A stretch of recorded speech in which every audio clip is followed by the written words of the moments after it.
Oh, Rings of Power. I wanted so much to like you. Season 1 I had a very mixed view, which on the internet, which burns extreme hot or cold, it's a rather dangerous position to take, I suppose. But then Season 2 comes out and, well, it's a mess, let's put it that way. In this video, I want to leave aside Rings of Power as an adaptation of Tolkien's work. I don't, for the most part, want to talk about the lore of Lord of the Rings and how Rings of Power is adapting it. Imagine Rings of Power is just a generic fantasy show. I argue that even were a generic fantasy film with no connection to Lord of the Rings, it is not telling a good story. It's in fact telling a very bad story. The structure of the story is bad. The bones of the story is not good. And it has a cascading effect from Season 1 into Season 2. This is going to be a bit of a doozy, so stay a while and listen. So the first structural problem I see, starting with Season 1, is there are too many non-interactive subplots, and so there's not enough time to tell any one of those stories. It's a little bit hard to trace it in Season 1 because Galadriel bounces a little bit, but ostensibly you could have 4 or 5 main subplots. Galadriel, then the Elrond/Durin dwarf plotline. Elrond bounces around a bit, but Durin interacts with almost nobody else. And then there's Numenor. Numenor itself does not interact with hardly any other subplot except Galadriel goes there and then Numenor shows up at the very end. The fourth subplot is the Stranger and the Hobbit, and this subplot is entirely siloed from everyone else. Almost nothing interacts with it. It has almost no impact on any other part of the story. And the fifth one, or maybe the fourth, depends on how you count Galadriel, is the Elf Ranger and Village Healer and her little punk son. That one as well is siloed unto itself, and until the very end, hardly interacts with any of the other subplots. Now, TV shows can absolutely have this many number of subplots, and even more, but it matters how you do it. To give an example, The Wire has a ton of subplots, a ton of characters that it bounces around between and shows from very many perspectives. But just to highlight the very first episode of the season,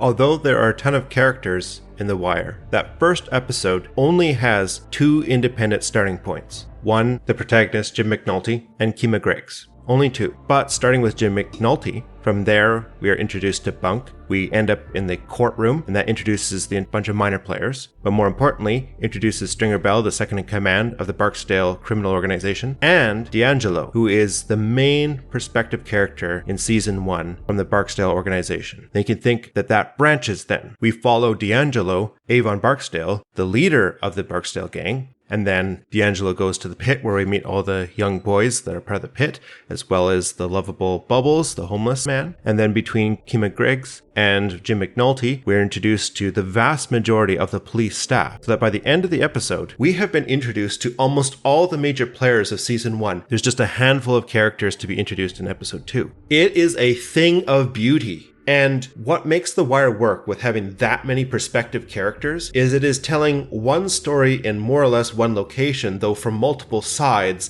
of this one neighborhood. All of them are interconnected, and every time you hop to a new perspective, the entire story is progressed, just from another perspective. By contrast, this is where the Ring of Power really suffers. Close to half of its plot lines do not interact with each other and need to tell their own story separate from everyone else, which means Rings of Power's plot lines are so disconnected from each other that whenever you skip to another plot line, the rest of the story grinds to a halt. Very little of the Stranger/Hobbit storyline advances anything else from any part of the story. Similarly, every time you hop over to the Numenor storyline, you're starting from scratch. What that means is, in an hour episode, you have about 10 to 15 minutes to tell each part of the story. It's so split up. This is why in Season 1, some of the stronger episodes were when they cut one whole storyline for the entire episode. They focused on 3 at a time, and they just rotated them. I think the writers realized this is the case because Season 2 has opened with just dropping entire storylines for a time. But this creates a different problem because the plot lines are still super disconnected in Season 2. So now you rotate through the stories, and the other ones that are not being dealt with are on ice for episodes at a time. Like Isildur is twiddling his thumbs for most of the season. Arondir's got nothing to do until they kill him. The hobbits and the stranger are faffing about in the desert. Galadriel disappears for huge periods of time. In The Wire, when you hop back and forth like that, the whole story feels like it's advancing because each piece is part of the cat and mouse game from various sides as they're closing in on each other. So I would argue because the plot lines in Rings of Power are so separate from each other, there's too many of them. Some of them ought to have been cut to better tell a more cohesive story. Less is more in this case. Rings of Power is spread too thinly, that even if it were more accurate to the lore, it would still not be able to tell a good story. There's simply not enough time. Okay, second major structural issue, and this one might be more of a personal thing. I won't spend too much time on this. After watching The Wheel of Time, where they had structured the entire season around who is the dragon, and we're going to wait until the very end to reveal who the dragon is, I was not terribly interested to find out that they were structuring Rings of Power around who is Sauron, and we're going to reveal it by the end of the season. And my issue with this, beyond, man, I just saw this structure, I can feel that we're not going to learn for sure, until the very end. It's just going to be dragged out. The story is so reliant on keeping the identity of Sauron a secret to drive the tension. The question is, how well does the show hold up on a repeat view? In other words, once you know who Sauron is there much of a story left over? And I think the Stranger Hobbit storyline degrades the most because of the story structure. In hindsight, it is red herring the subplot. That's it. That's the whole story. It doesn't interact with any other part of the story. It's there because we need hobbits, which no, we don't. In fact, there's a common crutch I've noticed of carrying forward elements that worked very nicely in the one film into sequels that have no business being there. No artful reason for being there, except it was in the first film, so it's gotta be in this one too. Example, Pirates of the Caribbean, there's the two pirate friends and the two British soldiers that work very nicely in the first film. They keep on getting jammed in because they worked so well in the first one. And Pirates 4, as bad as it was, the one thing it did do well is cut out all those extraneous characters. Star Wars as well. George Lucas made a mistake including C-3PO and R2-D2 in the prequels. They were essential to the plot of the original trilogy. They should never have been included in the prequels until the end of episode 3. Fight me on this. We've decided we need hobbits, and we want to tease who is Sauron, but once you take that element away and you know, oh, that's not Sauron, what do you really have left of the story? Well, it turns out in season 2, they didn't have much of an idea for the hobbits and the stranger after all. After season 1 of who is Sauron, we then spend all of season 2, who is the stranger? And will he find his staff? Nope! Wizard staffs and Han Solo's gun. Why is it that these writers think that the most interesting part of a prequel is how a character accessorized? Not every weapon needs an Excalibur quest. Season 3. How did Gandalf find his hat? Oh, son of a gun! And then watch him collect the crowns of 7 kings and 5 rods of the wizards and a one very large pair of boots. What a story. What a plot. So your mileage may vary on that. You may disagree. But let's get into the serious problems with the structure of this story. One of the biggest, most consistent problems I'm seeing with the Rings of Power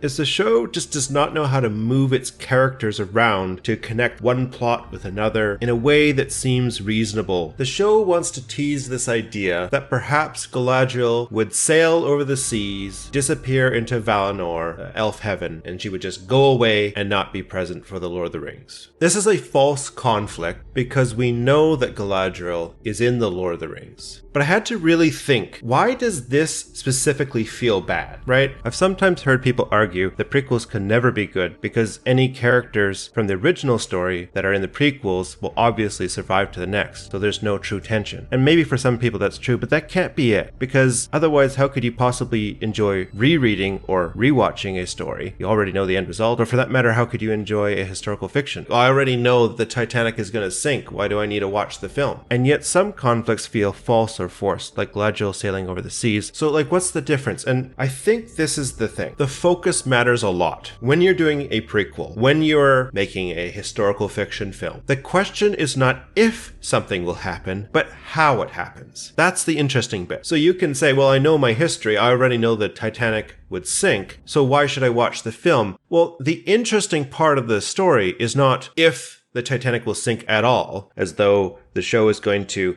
tease the entire time whether or not the ship even leaves the port and then play a little bit of a gotcha. The focus is on the experience, that you learn the stories and the struggles of the people that are heading towards their impending doom with no small amount of dramatic irony. Similarly, when George Lucas went back to the prequels, the question is never if Anakin Skywalker fell to the dark side. That's a given, as though we're going to spend all 3 prequels playing a will he, won't he, maybe he's just a good guy Greg the whole time. No, the interesting question is how What leads to his fall? Now, it's probably a bad example because I don't know that Lucas did that great a job showing Anakin's fall, but that's a story for some other time, maybe. But at least George Lucas had the right idea. He was answering the right question, the how, not if. He just failed in execution. So coming back to Rings of Power, when Galadriel gets into a fight, yes, in the back of my head, I could think, well, she's obviously going to survive this, and cross my arms. That's generally not how I watch a film, though. You can put Galadriel in danger, but that shouldn't be the storyteller's focus if she's going to survive. Because in the story, Galadriel should have objectives, goals that she's trying to attain, desires that she has. And so yes, we already know she is going to survive, the if. And it's not a guarantee, because we don't know this part of the story, whether she will succeed in any one of these plans. And so as she's going out to try and accomplish a plan, the tension is, does she succeed or fail? And as a result, she might come under threat. And if that's the case, I'm not going to cross my arms and say, oh, I know she's going to survive. She's going to get out of this one. I don't know if she will succeed in the plan that she's doing in which she's being threatened with. The problem is when that's not the focus. The focus is she has no plan. The only thing that is happening in this scene is the writer is teasing us with, oh, Galadriel might die here. She might never show up in the Lord of the Rings. Oh, that cannot be the only focus. Then I'm going to notice, then I'm going to care. There will be some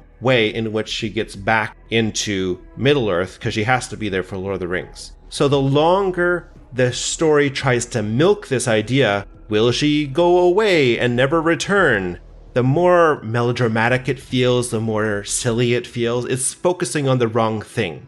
You're never going to get much mileage out of that unless you have someone that's never watched The Lord of the Rings. But I'm pretty sure this TV series is marketing, if not exactly to book fans, because we're a cantankerous bunch, but at the very least it's marketing itself towards Peter Jackson Lord of the Rings fans because it retains his aesthetic. So even among movie fans, the target audience already knows Galadriel cannot be permanently removed from the story. So the longer the show tries to tease this idea, the less effective the tease is, because they're fooling nobody. There had to be some other objective that Galadriel was trying to accomplish that she could fail for this to work at all, and there simply isn't. So the only question that is formed in a viewer when we're watching her sail over the seas to never return is, do you storytellers have an interesting way of resolving this and getting her back to Middle-earth? And the answer to that is no. No, the storyteller does not have an interesting way of getting her back. But just one sidebar on this. The other problem with that whole false conflict of Galadriel heading overseas is how destructive it is to the character of the High King Gil-galad. I will tell you, this is one of the most punchable characters I have seen in this season. Nobody will mourn the death of Gil-galad. They have done him a tremendous disservice. In The Lord of the Rings, the books, he's held in an almost mythical Arthurian feel of a king, and this guy is just a tool. Ugh. Anyways, how do the storytellers get themselves out of the mess of their own making? She leaps out of the ship into the middle of the ocean and starts swimming. This was so absurd, I burst out laughing.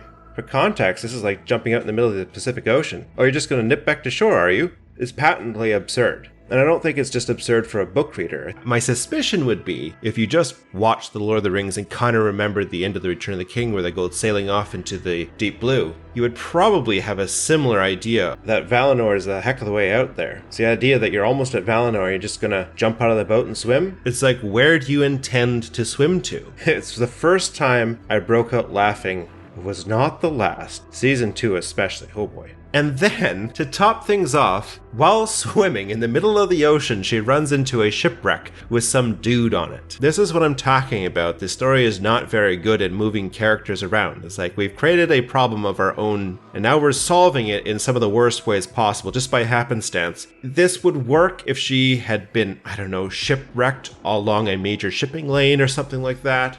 But the odds and probability of running into somebody, a shipwreck no less, in the middle of an ocean, in a location of the sea which is not exactly well traveled, it adds absurdity to absurdity. There's more to this, but we'll get back to that. However, the end result is they end up getting picked up and brought to Numenor. So you would think at this point in time I might hate the series, but I didn't.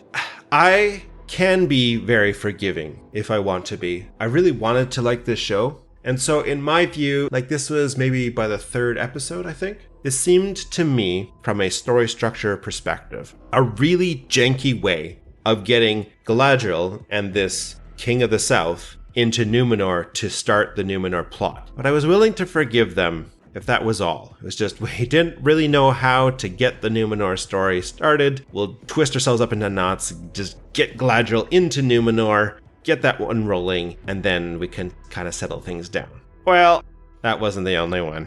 It got worse. But then, riddle me this. Why are the Númenóreans in such a hurry to charge their horses across the countryside? Ignoring, of course, the physical absurdity of charging a horse at top speed without killing your horse. Rule of cool, I guess? What is the reason why the Númenóreans in such a hurry to get anywhere? Like, I know what they're showing. It's an echo of the Ride of the Rohirrim. But there's a fundamental difference between the Ride of the Rohirrim and the Ride of the Númenórean. In Lord of the Rings, even in the Jackson films, Theoden knows that Gondor is either besieged or soon to be. And they know they need to act in all haste to get there in order to arrive in time to lift the siege. And there's a reason for his haste. But Jackson does not have the riders of Rohan riding their horses to death in order to lift the siege of Minas Tirith. Jackson gets this. Rings of Power does not. By contrast, the Númenóreans know what? They know they need to get to the Southlands to fight orcs. But do they know anything about the Elf Ranger, their desperate siege against the orcs? The Númenóreans, as they have just arrived on the coast, have no intel. Or at least the writer has failed to give just a basic amount of intel. Like, they are creating the structure of, this is the ride, the charge that's going to rescue the humans. Can Elendil and Galadriel arrive in time? So although it has the form of an epic charge, the relief force that's hurrying to rescue the erstwhile defenders, but lacks any story logic, just the basic story mechanics of why someone is doing what they're doing. Instead of being epic, it becomes sound and fury, signifying nothing. And the crazy thing is, this is a fairly simple thing to solve. Like, they land on the coast and someone talks to them and say, you need to hurry. The town is under attack. You might not even need words. Like, literally, you could have a silhouette at dusk and have Galadriel and Elendil on horseback with some local villager just pointing in the direction inland. And the viewer could infer from that Elendil and Galadriel have gained local knowledge both where the settlement is and that it is not likely to hold out for very long. It's a very simple fix, and the filmmakers just can't do it. Well, okay. Then we get to the worst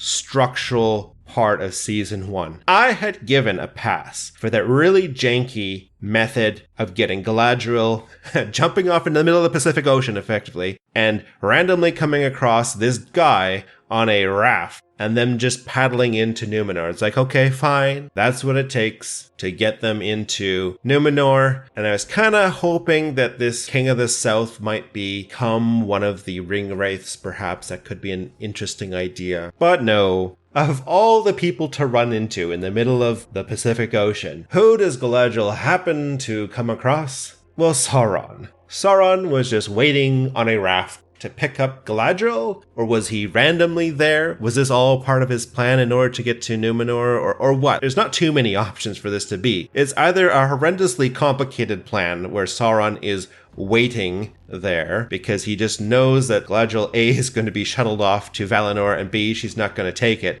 and C, she's going to jump off that ship and then swim in a particular direction that he's just be waiting there on a broken raft from a ship that broke. So that's already a terribly complicated plan that's entirely reliant upon chance. That seems highly unlikely. The other alternative is it just by happenstance, you have Galadriel swimming in the middle of the ocean, runs into one of the most powerful people in the world that's just floating there in human form. This is ridiculous. This is bad storytelling. And this made me go from, okay, I'm fine to forgive some storytelling to this is just bad. This is not good. This is not how you tell stories. So never mind whether this is in line with the themes of Lord of the Rings, or whether they're butchering the character of Galadriel, or whether she's a consistent portrayal of a hot-headed Galadriel that'll eventually become the more serene elf lady that we see in Lord of the Rings. What they show in their own story that they designed is just really bad methods of telling stories. It's just not a sign of a strong storyteller. And at this point, I've gone on and on about season 1, and I've not even talked about season 2, but quite frankly, this gets worse. But that's going to have to be a story for another time. I'm going to come out with what they've done to Sauron and how he is an awful, awful villain. Okay, that's it. Read some books? Love it.